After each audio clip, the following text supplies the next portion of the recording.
G'day guys, Nick here. I've just taken a whole bunch of impulse response captures of the Bricasti M7 reverb unit, so I thought I'd go through a step-by-step process of how I went about doing that.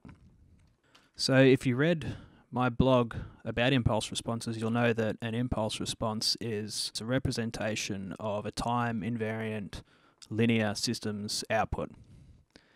In this case, the system is the Bricasti reverb unit, and we're going to capture the response of its output to a known input.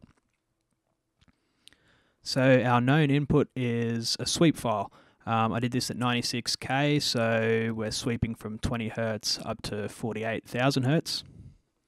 I did this for resolution purposes. I just feel that at 96K you're going to get a much higher resolution and a better reverb detail compared to a lower sample rate. And then if people are going to work at higher sample rates, the reverbs can be used in those sessions without the need to upsample. So the first step is to get your sweep file set up into the session.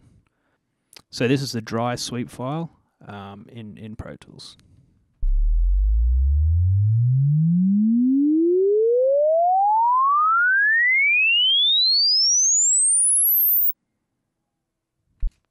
Now you'll notice after a certain point about here where my mouse is, you can't really hear anything. You're not going deaf. That's because the audible spectrum for us ends at about 20,000 Hertz. Being this is 96, we're going right up to 48,000 Hertz, which we just have no way of hearing. So the next step is to take this sweep file and send it out of the door into the system you're trying to capture, in this case the Bricasti M7. I'm back at my home studio, so I can't actually show you the output into the unit, but you would just simply go to the Pro Tools output here, choose your hardware output, whatever you have the unit connected to, you can select here. You then set up a new audio track and set the input to the corresponding input on your reverb unit. And then from here it's pretty simple. You just record the result of the sweep file through the reverb unit back into a new track. This is the Studio A preset in the Bricasti. I'll play this sweep file back.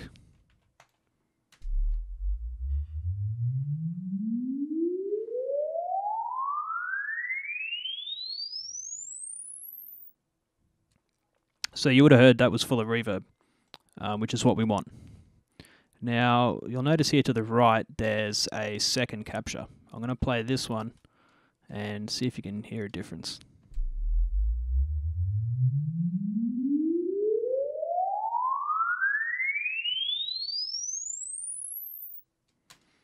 So it's pretty obvious. We've got one for the left and one for the right. Now this is known as a true stereo convolution. If we simply took a stereo sweep and sent it out to both channels of the reverb and captured the resulting input, we wouldn't capture what would happen if we sent, for example, a mono vocal to that reverb unit and panned it off to one side. We would be missing the information on the right because the impulse response wouldn't have captured all the information required.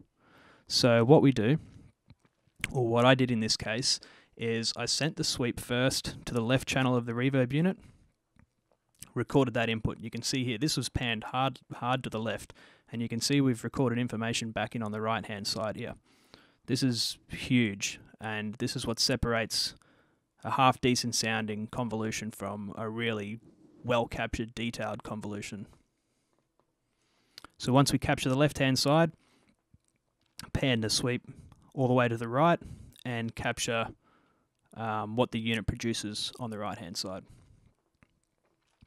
So I did this, I believe, 180 times for most of the halls, the plates and the rooms in the reverb unit. So just showing now are just the rooms, and you can see all these captures. If we compare the visual waveform of the original sweep to what we got back in, you can quite easily see the frequency response of the unit. We've got frequencies from 20 Hertz all the way to 48,000 Hertz here at equal amplitude, and this is what we got back. So you can see down low there's a big bump, there's dips.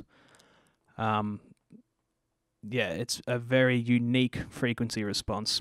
And this also carries the information of the reverb tail and the time that each frequency takes to decay. This is how you derive an impulse response. You need that information. So the next step, as I discussed in the blog, is a process of deconvolution. This is not an impulse response yet, this is a sweep capture. You need to export all of these files you take and then use another piece of software to perform the deconvolution. So what this software does is takes in your original sweep file and your resulting system output sweep, compares the two and produces an impulse response. It basically takes that long sweep file we recorded and squashes it up into a really small length, a little tiny blip that's basically the length of a sample. It's really, really short. I've just imported the resulting impulse response into Pro Tools so you can see and hear what that file actually is. So it's a WAV file. I'll make it bigger so we can see. I'm zooming right in here. So this is the impulse response file, and this is what it sounds like. You'll have to listen pretty closely. All you would have heard is a little click, and all that click is all frequencies contained within the resulting sweep file happening at once, which is this initial spike here you can see, and then the decay is the reverb time. Contained in this file is the frequency response or the impulse response, that peak at the start, and then the resulting decay of each frequency that we recorded. And this is the file that gets loaded into a convolution reverb plugin. Okay, so here's an example of how the impulse responses sound in context with a vocal. So I'll solo up a vocal here. This is from the 1 hour mix class we did, so you'll probably recognize the vocal. That give us proof, I'm given reasons to see us through.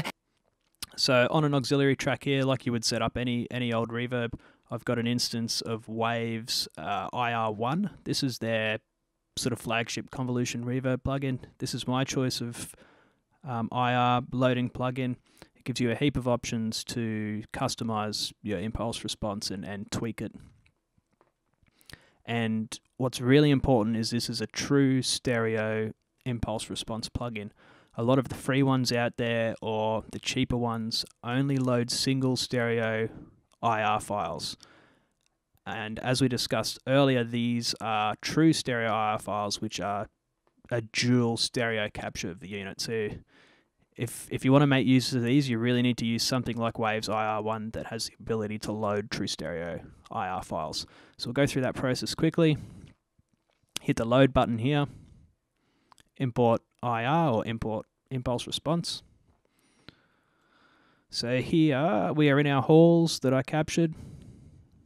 Let's go for concert hall. So first you want to load concert hall left, and then it'll give you an option to load the second impulse response file, which is going to be the right, concert hall right. And now this plugin has loaded our impulse response. So I'll solo up this. I've got a pre-fade ascend. I've got a pre-fade ascend to the plugin. Now down the side here we have three parts to the impulse response. We've got the direct, the early reflections, and the tail. Now as we're setting this up as a send on a vocal, we don't want any of the direct signal in there. So we'll just uncheck that, and now all we're going to hear is the early reflections and the tail, which is the reverb of the unit. The reverbs were all captured at 0.9 second default. This is a hall, so let's take it up to, just for example, let's take it up to 2 seconds. And let's have a listen.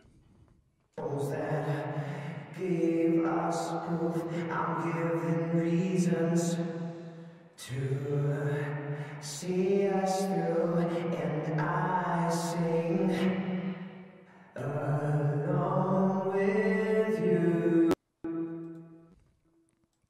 So that there is the impulse response captured from the preset in the Bricasti concert hall. You should really see how powerful this is now, because basically I've bottled that $6,000 hardware reverb unit into a handful of small WAV files that you can take anywhere. use in any mix. For example, if you were in the S6 mixing and you had the unit set up as a hardware insert, you forget to print the reverb back in and you get home and you realize you hadn't done so and you've lost your vocal reverb. You can go through this pack here, load your IR, find the preset you were using on the unit, load it up, and you've saved yourself. Along with that, these just sound great. I mean, this is always going to sound much better than Deverb or some sort of cheaper algorithmic reverb unit. These really sound amazing. So I'll blend the dry vocal in to the impulse response so you can hear it in context with, you know, how you would set it up in a mix.